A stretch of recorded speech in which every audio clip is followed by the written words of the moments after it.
Hello friends, स्वागत है आप लोग का। दोस्तों आज डेट है 22 नवंबर। देखें करंट अफेयर न्यूज में कौन कौन से न्यूज इंपॉर्टेंट है हमारे एग्जाम पॉइंट ऑफ व्यू से। चलिए सेशन को स्टार्ट करते हैं। तो सबसे पहले बात करेंगे हम लोग दोस्तों, मैंने आपसे कल क्या परसों डिस्कस किया था ना टाइगर रिजर्व के बारे में, राइट। 56 टाइगर रिजर्व की हमने चर्चा की थी, है ना। तो अभी एक पॉइंट मैंने आपसे बोला था कि कौन कौन से स्टेट में टाइगर रिजर्व नहीं है, उसको हम लोग एक बार डिस्कस करेंगे और खोजेंगे कि ऐसा है कि नहीं है ना। तो देखो मैं आप ही के साथ स्टार्ट करता हूँ, है ना। मैंने यहाँ से कैसे गूगल नहीं किया था, मैंने मैप से ही आइडेंटिफाई किया था कि कौन कौन से स्टेट्स में नहीं है ना। तो उसको मैं एक एक करके डिस्कस करता हूँ तो आपको भी थोड़ा आइडिया लग जाएगा। देखो मैंने हाईलाइटर ले लिया है। सबसे पहले देखो, जितनी यूटीज है उस किसी भी यूटीज में ना टाइगर रिजर्व नहीं है। जैसे यहाँ पे लद्दाख का बात करो तो लद्दाख में यूटी में टाइगर रिजर्व नहीं है। जम्मू कश्मीर में भी क्या है, यूटीज नहीं है। दिल्ली में क्या है, यूटी है। यहाँ पे भी बेसिकली क्या है आपका टाइगर रिजर्व नहीं है। तो हम स्टेट देखते हैं, ऑलमोस्ट जितनी भी यूटीज है 8 यूटीज में किसी में भी यहाँ पे दोस्तों वो नहीं है, टाइगर रिजर्व नहीं है। तो ये थोड़ा सा याद रखेंगे, ठीक है। तो जितने भी यूटी हैं, यूनियन टेरिटरीज को बोलते हैं हम लोग, ऑल यूटीज में क्या है, टाइगर रिजर्व नहीं है। तो ये थोड़ा सा याद रखेंगे, टाइगर रिजर्व नहीं है, ठीक है। तो देखो स्टेट की अब बात कर लेते हैं। तो सबसे पहले आप देखो गुजरात। गुजरात में कोई भी टाइगर रिजर्व नहीं है ना, ठीक है। तो पहला हो गया आपका गुजरात, जिसमें टाइगर रिजर्व नहीं है। राजस्थान में है, ठीक है। पंजाब में नहीं है। फिर नीचे इसके हरियाणा आता है, यहाँ पर टाइगर रिजर्व नहीं है। तो दूसरा ये हो गया, तीसरा ये हो गया, ठीक है। जम्मू कश्मीर में नहीं है, लद्दाख में नहीं है, दिल्ली में नहीं है। ये सब यूटीज है। तो यूटी की हम चर्चा नहीं की क्योंकि जितने 8 यूटीज है ना, किसी में भी टाइगर रिजर्व नहीं है, ठीक है। तो हमने कितने पढ़ लिए अभी? 3। देखो पहला गुजरात, दूसरा पंजाब, तीसरा आपका हरियाणा, ठीक है। ऑलमोस्ट इसके अलावा आप पाओगे तो लगभग लगभग किसी न किसी मतलब स्टेट में एक एटलीस्ट टाइगर रिजर्व है। इसके बाद आप आओगे नॉर्थ ईस्ट में, तो देखोगे यहाँ पर सिक्किम, ये है आपका सिक्किम, ठीक है। 1976 में स्टेट का दर्जा मिला था इसको। तो ये है चौथे नंबर का सिक्किम, ठीक है। सिक्किम में क्या है, टाइगर रिजर्व नहीं है। फिर ऊपर आओ, देखो यहाँ पे है नामदफा टाइगर रिजर्व है अरुणाचल प्रदेश में, ठीक है। तो जैसे मैंने आपको कभी कई बार पढ़ाया है कि पहले आप अरुणाचल प्रदेश का नाम लिखोगे अरुणा, नागालैंड, ठीक है, मामी, मणिपुर, मिजोरम, त्रिमेआस, ऐसे हम लोग पढ़ते थे ना। नॉर्थ ईस्ट के 7 सिस्टर +1 सिक्किम आ जाता था। सिक्किम के बारे में हमने पढ़ लिया। तो ए से देखो अरुणाचल प्रदेश इसमें है। एन से जब नागालैंड आओगे तो इसमें नहीं है। म से मणिपुर, मणिपुर में भी नहीं है। मैम से मिजोरम, यहाँ पे है। टी से त्रिपुरा, इसमें भी नहीं है, ठीक है। उसके अलावा एम से मेघालय, इसमें भी नहीं है। और यहाँ से अ से आसाम, आसाम में तो बहुत सारे हैं, सिक्किम में भी नहीं है। तो 5 तो देखोगे आप नॉर्थ ईस्ट के स्टेट मिल जाएंगे जिसमें नहीं है, ठीक है। 5 जो है नॉर्थ ईस्ट के राज्य हैं जिसमें एकदम नहीं है। कौन कौन से हैं मैंने जस्ट अभी आपको बताया। एक तो हो गया आपका यहाँ पे नागालैंड, ठीक है, 5 नंबर नागालैंड, ठीक है। उसके आगे जस्ट बढ़ोगे तो आपका मणिपुर में नहीं है ना। तो मणिपुर का 6 नंबर का हो गया, ठीक है। और त्रिपुरा वाला आपका आ गया 7 नंबर का, है ना, ठीक है। तो टोटल यहाँ पे कितने मिल गए हमें? 7 मिल गए। और एक यहाँ पे 8, ठीक है। तो याद रखिएगा नागालैंड, मणिपुर, त्रिपुरा, मेघालय और सिक्किम, ये नॉर्थ ईस्ट में, मतलब नॉर्थ ईस्ट मतलब 7+1 सिस्टर की बात करें हम, तो इसमें सिक्किम को इंक्लूड करेंगे तो टोटल 5 इधर ही मिल जाते हैं जिसमें कि क्या नहीं है, जिसमें कि टाइगर रिजर्व नहीं है, ठीक है। मैंने इसकी लिस्ट बना रखी है, आगे हम लोग देखेंगे। अगर कोई छूट जाएगा तो हम वहाँ पे देख लेंगे, और मेरे से कोई छूट जाएगा तो अब अगर आपको लगता है कि नहीं सर ये वाला स्टेट भी नहीं है, तो आप कमेंट करके बताइएगा, हम नेक्स्ट लेक्चर में डिस्कस कर लेंगे, ठीक है। अब आओगे जब साउथ का देखोगे आप मैप, तो साउथ के मैप में देखो तो लगभग लगभग सारे स्टेट्स में है ना। एक एक करके स्टेट्स की चर्चा कर लेते हैं हम लोग। देखो केरला देख लो, केरला में है, हाँ है, केरला में बहुत सारे हैं, ठीक है। कर्नाटक में भी बहुत सारे हैं, बांदी टाइगर रिजर्व बहुत सारे हैं, ठीक है। महाराष्ट्र में भी बहुत सारे है, पेंच टाइगर रिजर्व। आपका यहाँ पे आओगे तो एमपी में भी आ जाता है, और सह्याद्री पिछली बात करो तो महाराष्ट्र में आ जाता है, इसमें भी है। तमिलनाडु में भी बहुत सारे हैं, ठीक है। आप इसके बाद आंध्र प्रदेश आओगे तो आंध्र प्रदेश में भी नागार्जुन सागर है, ठीक है। इसके अलावा तेलंगाना में आओगे तो यहाँ पे भी है, कवाल टाइगर रिजर्व है, ठीक है। उड़ीसा में भी है ना, छत्तीसगढ़ में भी है। तो ये लगभग देखो सारे के सारे स्टेट्स में आ जाता है। वेस्ट बंगाल में भी आ जाता है, झारखंड में आता है, सब में, ठीक है। जैसे झारखंड में जाओगे तो पलामू आ जाता है ना। तो ऐसे लगभग लगभग सारे स्टेट्स में आ जाते हैं, ठीक है। तो अब चर्चा करते हैं कौन कौन से स्टेट्स हमने पढ़े थे जिसमें नहीं है ना, ठीक है। देखो जो मैंने आपसे डिस्कस किया वहाँ पे ऑल यूटीज नहीं है। अब यूटीज कौन कौन सी, मैं आपको एक बार ये भी थोड़ा थोड़ा पढ़ा जाता हूँ। देखो लक्षद्वीप है, अंडमान एंड निकोबार है ना, पुदुचेरी है, राइट, दिल्ली है, न्यू दिल्ली है। उसके अलावा आप देखोगे तो CSD चंडीगढ़ है, ठीक है। उसके बाद आप देखोगे Dadar Nagar Haveli and Daman Diu and Dadar Nagar Haveli, right. ये यूटीज है जिसमें नहीं है आपका जम्मू कश्मीर, और इसके अलावा आप जाओगे तो लद्दाख, ठीक। अब यहाँ पे मैंने आपको लगभग लगभग सारे बता दिए थे कौन कौन इसमें नहीं है, ठीक है। मिजोरम में तो है आई थिंक ना, मैंने मिजोरम यहाँ पे गलती से लिख दिया है, देख लेते हैं हम लोग, है ना। हाँ मिजोरम में है, यहाँ पे शायद गलती से टाइप हो गया है मिजोरम, राइट। तो मिजोरम में है, ठीक है, इतना याद रखिएगा, ठीक। तो देखो मैंने आपसे पहले सबसे पहले क्या गुजरात की बात की थी, पंजाब, हरियाणा, हिमाचल प्रदेश, सिक्किम, ठीक है, नागालैंड, मणिपुर और त्रिपुरा, इतना याद रखेंगे। चलो अच्छा, कुछ फैक्ट्स याद रखिएगा जो इंपॉर्टेंट है आपके एग्जाम पॉइंट ऑफ व्यू से। देखो वो फैक्ट्स क्या क्या है एक बार ये देख लीजिए, है ना। देखो एक तो ये याद रखिएगा स्टेट गवर्नमेंट पहले रिकॉग्नाइज करेगा मैं इसको टाइगर रिजर्व बनाना चाहता हूँ, फिर सेंट्रल गवर्नमेंट को भेजता है तो वो लोग अप्रूव कर देते हैं। पहला सबसे बड़ा अगर टाइगर रिजर्व की बात करें तो याद रखिएगा नागार्जुन सागर है, ये आंध्र प्रदेश में सबसे बड़ा टाइगर मतलब बेसिकली है, लार्जेस्ट है। और सबसे स्मॉलेस्ट की बात करें तो ओरांग है टाइगर रिजर्व, कहाँ पे, आसाम में। तो ये थोड़ा सबसे बड़ा सबसे छोटा याद रखिएगा क्योंकि ये पूछे जाने के चांसेस ज्यादा हो जाते हैं। और इसके अलावा डेंसिटी के हिसाब से मतलब सबसे घना टाइगर रिजर्व वाला कौन सा है, तो याद रखिए कॉर्बेट, जिम कॉर्बेट जिसको हम बोलते हैं ना, उत्तराखंड में है, ठीक है। तो ये याद रखेंगे थोड़ा सा, 2018 में इसको टाइगर रिजर्व घोषित किया गया था। और कौन सा स्टेट है जहाँ पे मैक्सिमम टाइगर रिजर्व है, तो ये भी याद रखिएगा एमपी में है, मध्य प्रदेश में, ठीक है। तो आपने कौन कौन से पॉइंट याद रखने हैं, सबसे बड़ा लार्जेस्ट कौन सा है, लार्जेस्ट है आपका आंध्र प्रदेश में नागार्जुन सागर, ठीक है। स्मॉलेस्ट की बात करें, सबसे छोटा टाइगर रिजर्व कहा है तो ओरांग है, कहाँ पे है, आसाम में, ठीक है।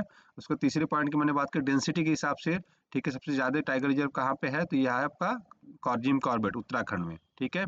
और चौथा पॉइंट याद रखिएगा कि मैक्सिमम मैक्सिमम टाइगर रिजर्व कहाँ पे है, मतलब जैसे टाइगर रिजर्व एक यहाँ पे किसी और नाम से हो गया, यहाँ पे किसी और नाम से, यहाँ किसी और नाम से, तो वो स्टेट ऐसा है, ठीक है, जिसका नाम है मध्य प्रदेश। तो मैक्सिमम टाइगर रिजर्व कहाँ पे है, तो एमपी में है। मैं मैक्सिमम टाइगर की बात नहीं कर रहा हूँ, मैक्सिमम टाइगर रिजर्व की बात कर रहा हूँ, ठीक है। तो ये थोड़ा सा याद रखिएगा। चलिए आगे बढ़ते हैं। G20 रियो समिट हुआ दोस्तों। देखो पिछले साल इंडिया ने किया था होस्ट, आपको याद है। तो सारे सारे के सारे फंक्शन नवंबर के लास्ट में हुए थे। आपको थोड़ा याद होगा अगर आप थोड़ा सा भी करंट अफेयर फॉलो करते होंगे, नहीं भी करते होंगे तो एज ए जनरल पब्लिक आपको याद होना चाहिए क्योंकि ये पूरा बहुत ही हाईलाइटेड था, है ना। तो इसमें ट्रिकोन होते हैं, तो इसमें ट्रिकोन में बेसिकली तीन कंट्रियां होती हैं। एक तो ये कि जिसने पहले होस्ट किया था पिछला, एक जो करंट होस्ट कर रहा है और जो आगे होस्ट करेगा, ठीक है। तो पिछली बार इंडिया ने होस्ट किया था, इस बार ब्राजील कर रहा है और अगली बार साउथ अफ्रीका करेगा, ठीक है। तो ये याद रखिएगा। अब देखो इसमें क्या होता है कि टोटल G20 हमने नाम दिया था क्योंकि 19 कंट्री प्लस एक आपका इसमें यूनियन था, ठीक है, जिसको हम यूरोपियन यूनियन बोलते हैं। इंडिया के टाइम पे एक और अफ्रीकन यूनियन को जोड़ दिया गया, ठीक है। तो अब ये आप टोटल काउंट करोगे तो लगभग 21 हो जाते हैं, 19 देश प्लस 21, दो दो संस्था है, टोटल 21 लोग हो जाते हैं, ठीक है। तो ये कौन कौन सी कंट्रियां हैं इसके बारे में हम लोग आगे अभी पढ़ लेंगे, है ना। तो इसके लिए परेशान ना होइए, ठीक है। चलो अब बात करें, देखो इसमें जो जो इनिशिएटिव है उसके मैं एक बार ब्रीफ में थोड़ी चर्चा करूंगा क्योंकि पूछे जाने के चांसेस कम हो जाते हैं। G20 के फॉर्मेशन वगैरह के बारे में पूछ लेता है, तो ये करके देखो स्टेट ही हम काउंट करेंगे। तो ऐसे ही आप याद भी करोगे। देखो यहाँ से आप नॉर्थ अमेरिका से चालू करोगे, सबसे पहले ऊपर आती है कनाडा, फिर दूसरा आता है आपका यूएसए, तीसरा आ जाता है आपका मैक्सिको, फिर उसका चौथा आएगा ब्राजील, पांचवा आ जाता है अर्जेंटीना। फिर ऐसे ही आप इधर आओगे अफ्रीका पे, अब अफ्रीका में एक ही कंट्री है क्या, 6, साउथ अफ्रीका, है ना, ठीक है। फिर यूरोप का आप देख लेते हैं एक बार, ठीक है। देखो यहाँ पे आता है यूके, ठीक है, तो ये आपकी 7वीं कंट्री हो जाती है। देन आपकी इटली हो जाती है 8वीं कंट्री, देन आपका फ्रांस हो जाता है, ठीक है, 9वीं कंट्री। और आपकी 10वीं कंट्री हो जाती है जर्मनी, ठीक है, 10 कंट्रियाँ हो गई। उसके बाद इंडिया में आओगे तो इंडिया में सबसे ऊपर से देखोगे तो यहाँ पे 11वीं कंट्री टर्की हो जाता है, सॉरी रसिया हो जाता है। फिर इधर देखोगे तो ये आपका टर्की हो जाता है 12वीं कंट्री। फिर इधर आओगे 13वीं कंट्री चाइना हो जाता है, और 14th कंट्री इंडिया हो जाती है, ठीक है। फिर उसके बाद आप इधर आओगे तो सऊदी अरब हो जाता है आपका 15 कंट्री। फिर इधर देखोगे तो आपका जापान आ जाता है यहाँ पे, है ना। तो जापान आपका 16th हो जाएगा, साउथ कोरिया आपका 17th हो जाएगा। फिर इंडोनेशिया आपको याद है 2019 वाला होस्ट किया था, अरे सॉरी 2022 वाला होस्ट किया था, ठीक है। तो ये आपकी 18वीं कंट्री हो जाएगी, और ऑस्ट्रेलिया हो जाएगा आपके 19th कंट्री। तो टोटल 19 कंट्री हमने देख लिया, ठीक है। उसके अलावा एक होता है यूरोपियन यूनियन, है ना, और एक अफ्रीकन यूनियन, ठीक है। अफ्रीकन यूनियन में बहुत सारी कंट्रियां हैं। तो ये टोटल आप काउंट करोगे टोटल 21 संस्थाएं हो गई, including state, country and state, ठीक है। तो 19 प्लस 2 टोटल 21 हो गए। तो ये थोड़ा सा याद रखेंगे, 1999 में इसका फॉर्मेशन हुआ था दोस्तों, ठीक है। बेसिकली क्या कि ग्लोबल ग्लोबल इकोनॉमी को बेसिकली बूस्ट करने की बात करते थे, है ना? जिससे कि हम क्या कर सके कि देखो ये ऐसे कंट्रीज है ना बड़े-बड़े जो पूरे मतलब वर्ल्ड को कहीं न कहीं इफ़ेक्ट करते हैं। अगर एक को भी कुछ होता है तो कहीं न कहीं उसका इफ़ेक्ट दूसरी कंट्री पे पड़ जाता है, ठीक है? इस साल का होस्टिंग कंट्री कौन था? ब्राज़ील था। इसका थीम याद रखिएगा, building a just world and sustainable planet. India के टाइम पे क्या था? One earth one family one future, वसुधैव कुटुंबकम की हम बात कर रहे थे 2023 में जब इंडिया ने होस्ट किया था। इस साल का क्या है? बिल्डिंग अ just world world sustainable planet. Sustainability की इस बार बहुत बात की गई है, ठीक है? तो ये की पॉइंट्स मैंने ऐड कर दिए जो जो इस बार बात किया गया है जिन मुद्दों पे, जस्ट मैंने यहाँ पे लिख भी दिया, ठीक है? देखो इसका फॉर्मेशन 1999 में हुआ था। 19 कंट्री है, मैंने बता दिया। 2 रीजनल बॉडीज है, African union and European union, right? India ने होस्ट, देखो ट्राइकोका की मैंने बात कर दी थी क्या, कि इंडिया ने देखो 2023 में तो ऐसे बनता है, ठीक है? होस्टिंग कंट्री ऊपर आती है, पिछली कंट्री जिसने होस्ट किया इधर आ जाती है, और जो फ्यूचर में होस्ट करने वाला ऐसे हो जाता है। तो 2023 में किसने होस्ट किया था? इंडिया ने। 2024 में कौन कर रहा है? ब्राजील। 2025 में कौन करेगा? अफ्रीका। ठीक है, देखो ऐसे ही है।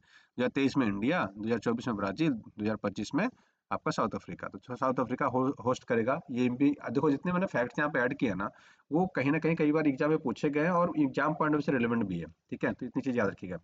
किन मुद्दों पे बातें कही कि देखो हंगर कम करना है, पॉवर्टी कम करना है, ग्लोबल मोबिलाइजेशन करना है, राइट? क्लाइमेट चेंज के रिलेटेड। फिर जो है फॉरेस्ट वगैरह है उसको हम लोग सस्टेन करेंगे, बायोडाइवर्सिटी वगैरह, बायो इकोनॉमिक को इनिशिएटिव करेंगे। इन्होंने कहा कि एआई के थ्रू हम गवर्नेंस करेंगे, डिजिटल इकोनॉमी को बढ़ावा देंगे। तो ये सारी चीज़ों पे इन्होंने क्या किया, बात की है, ठीक है? तो ये भी मैंने पॉइंट्स आपको ऐड कर दिए जिससे कि अगर कोई पूछे भी तो थोड़ा सा आपको बेसिक याद रहे। भू नीर पोर्टल लॉन्च किया गया दोस्तों, जल शक्ति मंत्रालय के द्वारा, ठीक है? तो आपसे डायरेक्टली पूछ देगा भू नीर पोर्टल किसने लॉन्च किया, तो भू शक्ति मंत्रालय ने किया है, ठीक है?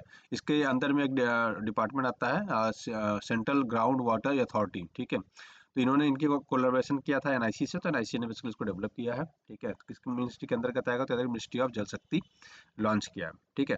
तो इसका पर्पस बेसिकली क्या है कि देखो आज के टाइम पे ना, आप कुछ विभाग बताता हूँ, आप बताइएगा। बिजली विभाग, क्या दिमाग में आता है? कोई सबको शिकायत करनी होती है तो तार टूट जाएगा, कंप्लेन करते रहो। देखो शहर में तो एक बार थोड़ा जल्दी हो जाता है, लेकिन देहात वगैरह की मैं बात करूँ, गाँव वगैरह की बात करूँ, तो उनको बहुत झेलना पड़ता है। आज के टाइम की मैं सिनेरियो की बात कर रहा हूँ, ठीक है? आज के सिनेरियो की मैं बात कर रहा हूँ। दिल्ली वगैरह में बहुत अच्छा है, प्राइवेट हो गया है, ठीक है? मैंने बहुत बार ट्राई मतलब यूज़ किया है। मतलब जैसे मेरे यहाँ जो है टाटा पावर का है, ठीक है? आप कॉल कर दो उनको, वो कहते हैं 2 घंटे में हम रिज़ॉल्व कर देंगे, और उसके बाद वो कॉल करके मतलब पूछते भी हैं कि आपका इश्यू रिज़ॉल्व हुआ कि नहीं हुआ। तो ऐसी सर्विसेज़ होनी चाहिए। अब यही चले जाओ आप यूपी में, है ना?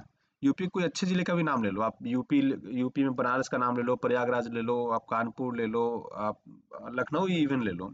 आप कॉल कर दो, ठीक है? थोड़ा-सा आउटर में रह रहे हो अगर लखनऊ में, आप कॉल कर दो कि भैया हमारे यहाँ तार टूट गया है, लाइट नहीं है, ठीक है देखते हैं।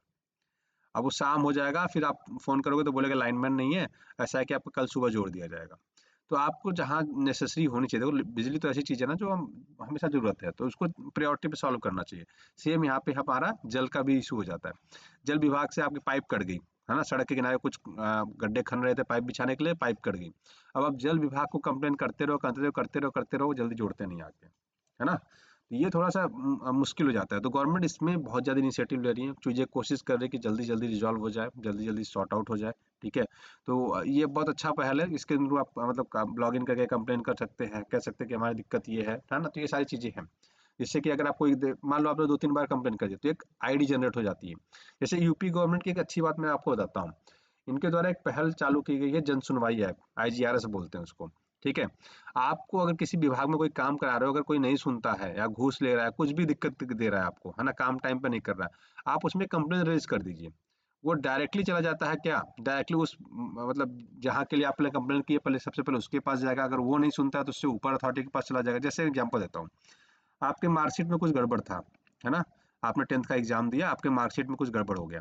तो ये अब क्या होगा, ये मार्कशीट आप गड़बड़ हो गया, आप गए शिक्षा विभाग के पास, उन्होंने कहा ये डॉक्यूमेंट दो, ये डॉक्यूमेंट दो, ये डॉक्यूमेंट दो, प्लस 2000 रुपया भी दे दो। आपको लगा ये तो गलत है, ठीक है? 2000 रुपया भी मांग रहा है, ठीक है? तो उसने बोला कि आप नहीं दोगे तो काम नहीं करेंगे। तो आपने कहा अच्छा डॉक्यूमेंट तो ले लो। इसने डॉक्यूमेंट ले लिया, 1 महीना बीत गया और आपने रिसीविंग ले रखी है, लेकिन आपने पैसा नहीं दिया, तो इसलिए आपका काम नहीं कर रहा है। आप कुछ मत करिए, आप आईजीआरएस खोलिए, है ना? जन सुनवाई का ऐप खोलिए, जस्ट वहाँ पे शिक्षा विभाग सेलेक्ट करिए, कंप्लेन कर दीजिए, ठीक है, कि हमने डॉक्यूमेंट दिए 1 महीना हो गया, अभी तक रिज़ॉल्व नहीं हुआ। अब क्या होगा कि ये जिस विभाग मतलब जिस बोर्ड में रहेगा आपका, है ना? जिस डिस्ट्रिक्ट में रहेगा, उस डिस्ट्रिक्ट के जहाँ से आपने कंप्लेंट किया जिसके लिए, उसके पास जाएगा। अगर ये रिप्लाई नहीं देगा तो इसके सीनियर मतलब सुपीरियर को जाएगा। ये रिप्लाई नहीं देगा, इसके सुपीरियर को जाएगा। ये रिप्लाई नहीं देगा तो बोर्ड के पास जाएगा, मतलब हाईएस्ट बोर्ड, शिक्षा बोर्ड के पास जाएगा। शिक्षा बोर्ड नहीं देगा तो मुख्यमंत्री कार्यालय के पास चला जाएगा। तो एक सिस्टम है, तो ये लोग 7 डेज के अंदर बेसिकली कहा जाता है, लेकिन कई बार डिले हो जाता है, तो गवर्नमेंट इनको 1 महीने का छूट देती है, लेकिन कहती है 7 डेज के अंदर आपको रिप्लाई देना है, लेकिन इन लोग 1 महीने का टाइम ले लेते हैं। तो देखो, अगर आपको यहाँ पे नहीं हो रहा तो ये एक सिस्टम बना रखा है गवर्नमेंट ने। हाँ, इसको धीरे-धीरे रिड्यूस करना चाहिए, क्योंकि अभी वर्कलोड ज़्यादा है ना? इसलिए थोड़ा-सा डिले हो जाता है। तो अगर आप इसको 1 डेढ़ महीने, 2 महीने भी लग जाते हैं आपको रिज़ॉल्व कराने में। लेकिन गवर्नमेंट को ऐसा करना चाहिए कि अगर आपने यहाँ कंप्लेंट डाली तो विदिन 7 डेज़ ये पूरा आपका रिज़ॉल्व होना चाहिए। मतलब हाईएस्ट अथॉरिटी से लेके यहाँ तक। इनको कहना चाहिए 2 दिन में रिप्लाई दोगे, इनको कहना चाहिए 1 दिन में दोगे, इनको 1 दिन में, 1 दिन में। तो ये क्या है कि सिस्टम ऐसा बनेगा, क्योंकि देखो पब्लिक के लिए सरकार चुनी जाती है ना कि आप सरकार के द्वारा पब्लिक चुनी जाती है, ऐसा नहीं होता है ना?